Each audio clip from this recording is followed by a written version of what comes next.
Hello students, hope you all are fine and you all are studying and you aren't wasting your time. With this we are going to start with the next video related to class 11 physics. In our previous video we have completed the topic of rocket, that is basically the mass, the variable mass system. So in this video we are going to start with the equilibrium of concurrent forces. And with this we are first going to start that what are the concurrent forces. The forces which are acting at a point or basically at the same point are known as the concurrent forces. Let us consider the two forces F1 and F2 acting on the particle at O. एक particle है जो O पर present है, तो उस particle पर दो forces F1 और F2 एक्ट कर रहे हैं. Consider the two forces F1 and F2 acting on the particle at O.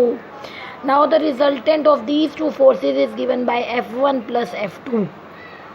The resultant of these two forces is given by F1 plus F2.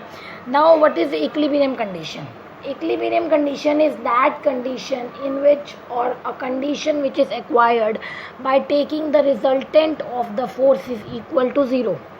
Equilibrium condition एक ऐसी condition है जो हम लोगों को मिलती है जब हम इक्विलिब्रियम को, जब हम लोग जो टोटल जो रिजल्टेंट है उसको ज़ीरो के बराबर पुट करते हैं.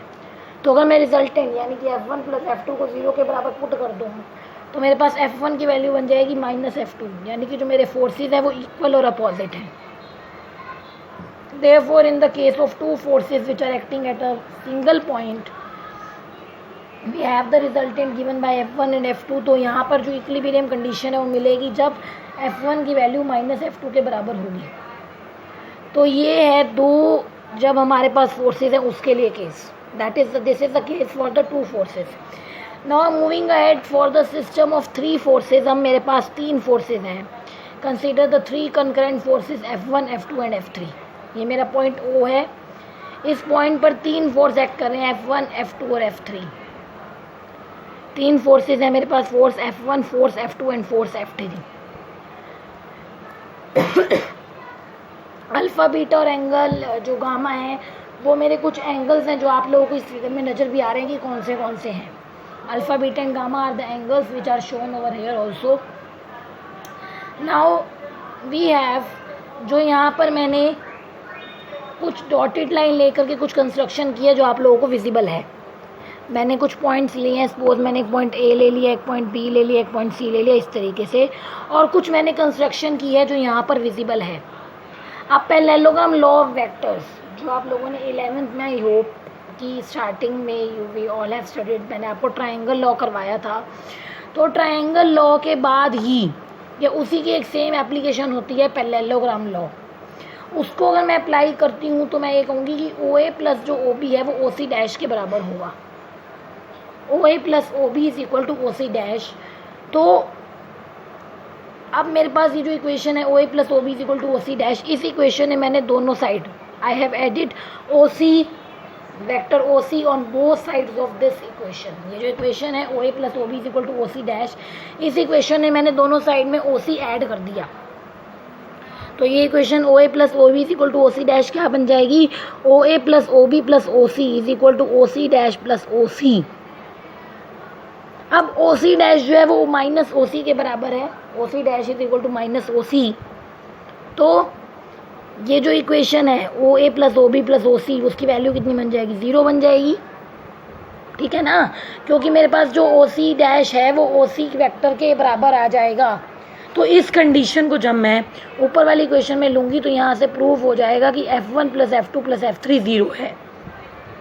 F1 plus F2 plus F3 0 है. जैसे कि दो पार्टिकल के केस में मैंने आपको प्रूफ करवाया था कि F1 प्लस F2 0 है, ऐसे ही तीन पार्टिकल के केस में F1 plus F2 plus F3 हमारा 0 है. तो क्या हो जाएगा इससे कि जो हमारे तीन concurrent forces हैं, example the three concurrent forces are in equilibrium when the resultant of F1 and F2 is equal and opposite to the third force F3. यानी कि तीन concurrent forces, the three concurrent forces are in equilibrium, equilibrium में होते हैं when the resultant of F1 and F2 is equal to the or equal to and opposite to the third force F3. जब resultant दो forces का बराबर होता है third force F3 के, तो हमारी ये कंडीशन अचीव हो जाती है। नाउ द प्रिंसिपल और the result can be generalize to the number of forces. यही जो प्रिंसिपल है, जैसे मैंने आपके लिए 2 फोर्सेस या 3 फोर्सेस के लिए मैंने आपको ये करके दिखाया है, तो यही जो सेम केस है इसे हम बहुत सारे फोर्सेस के लिए, जैसे एक सिस्टम के ऊपर अगर 2 फोर्स ऐड कर रहे हैं, 3 कर रहे हैं, तो इसी तरीके से 10, 6, 7, 9 कितने और भी नंबर ऑफ फोर्सेस ऐड कर सकते हैं। So due to this reason हम लोग इसी तरीके से in using the similar way, using the simple concept, similar concept we can do for the others also.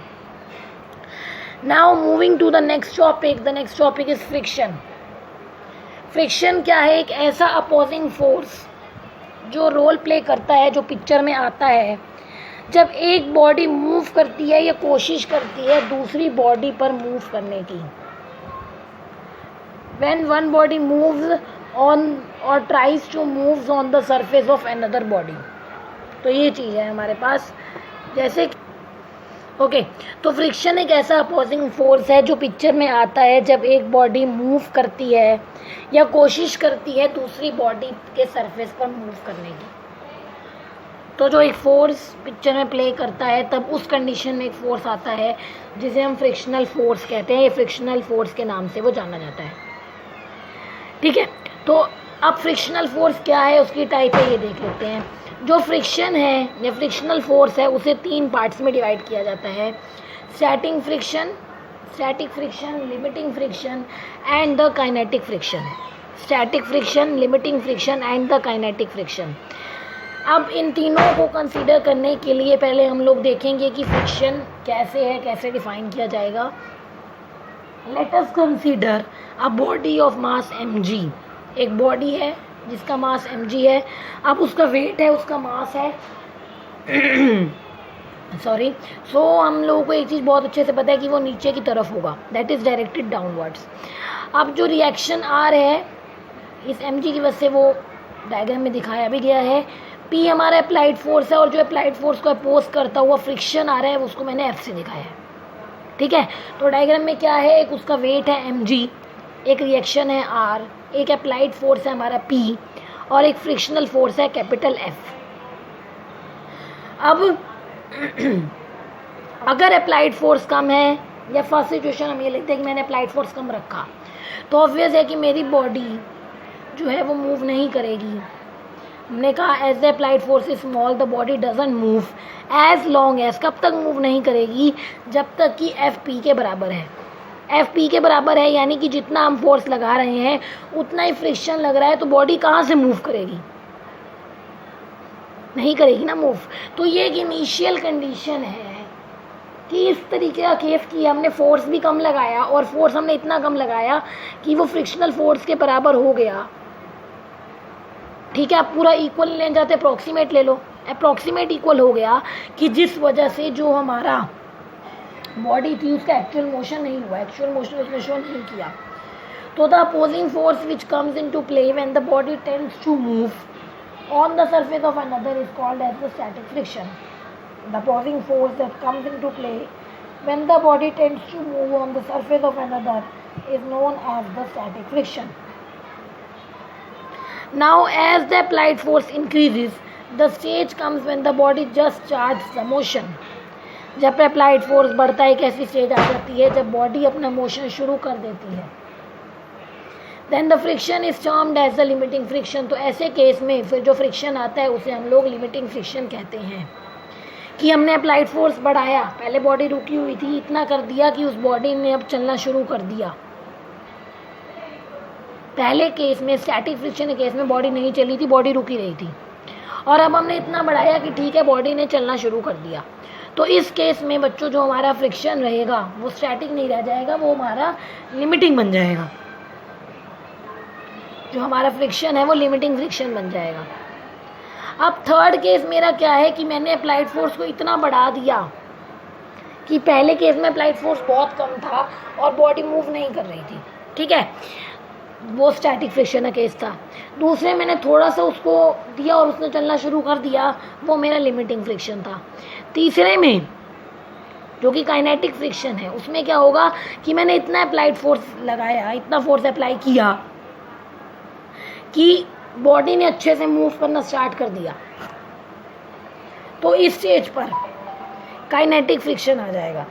इस स्टेज पर हमारे पास आ जाएगा काइनेटिक फ्रिक्शन। और काइनेटिक फ्रिक्शन को हम लोग कैसे डिफाइन कर सकते हैं इस स्टेज पर। I hope this simple thing is clear to you कि फ्रिक्शन क्या है, एक ऐसा फोर्स जो अपोज करता है बॉडी के मोशन को। ठीक है, हमारे पास वेट mg है बॉडी का, जो नीचे की तरफ उसकी डायरेक्शन है, जो हम सबको पता है। उसके ऊपर एक फोर्स लग रहा है F, या उसका एक नॉर्मल रिएक्शन है, उसका एक नॉर्मल रिएक्शन है R। ठीक है, अब मैंने बॉडी को, जो मैंने फोर्स लगाया, अप्लाइड फोर्स लगाया, उसको मैंने P से इंडिकेट किया। P is external applied force. Okay, अब जो फ्रिक्शन अप्लाई हुआ उस फोर्स के बदले में वो मेरा F है। तो अगर फोर्स जो है अप्लाइड फोर्स कम है, अप्लाइड फोर्स मेरा कम है, तो बॉडी मूव नहीं करेगी। तो पहला केस होगा स्टैटिक फ्रिक्शन का केस। जब अप्लाइड फोर्स थोड़ा बढ़ाया गया और बॉडी ने थोड़ा सा मूव करना स्टार्ट कर दिया, तो वो आपका आ जाएगा लिमिटिंग फ्रिक्शन। थर्ड केस क्या है कि जब बॉडी ने अच्छे से मूव करना शुरू कर दिया, अप्लाइड फोर्स बहुत ज़्यादा बढ़ा दिया और बॉडी ने एक्चुअल मोशन यानी कि अच्छे से उसने दूसरे सरफेस पर मूव करना शुरू कर दिया, तो वो जो केस आएगा वो आप लोगों का काइनेटिक फ्रिक्शन का आएगा। With this I have repeated this topic also कि मैंने 3 कराए हैं, limiting friction, static friction and kinetic friction. तो काइनेटिक फ्रिक्शन की डेफिनेशन आप क्या बोलोगे? Kinetic friction is the opposing force which comes into play when one body actually moves over the surface of another body.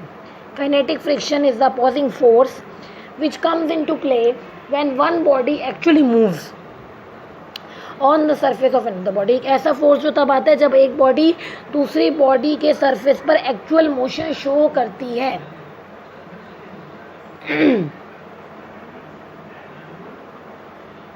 तो हमने 3 important types किए हैं अपने फ्रिक्शन के और जाना है कि फ्रिक्शन क्या होता है। अभी तक मैं आपको लॉज ऑफ मोशन करवा चुकी हूँ कि 3 लॉज होते हैं मोशन के, first law, second law, third law. Second law real law of motion है, ये टॉपिक भी मैं आपको करवा चुकी हूँ, जिसमें हम प्रूव करते हैं कि फर्स्ट लॉ और थर्ड लॉ दोनों लॉज को ही हम लोग जो है हम अपने इस सेकंड लॉ से प्रूव कर सकते हैं। और हम इसीलिए इस तरीके से प्रूव कर देते हैं कि हाँ सेकंड लॉ ही रियल लॉ है मोशन का। So I hope that you all are studying again. आप लोग टाइम वेस्ट नहीं कर रहे, वीडियोस के साथ रेगुलर हैं, and we are going to continue the next topic from the next video. Study hard, be regular with the videos. Thank you.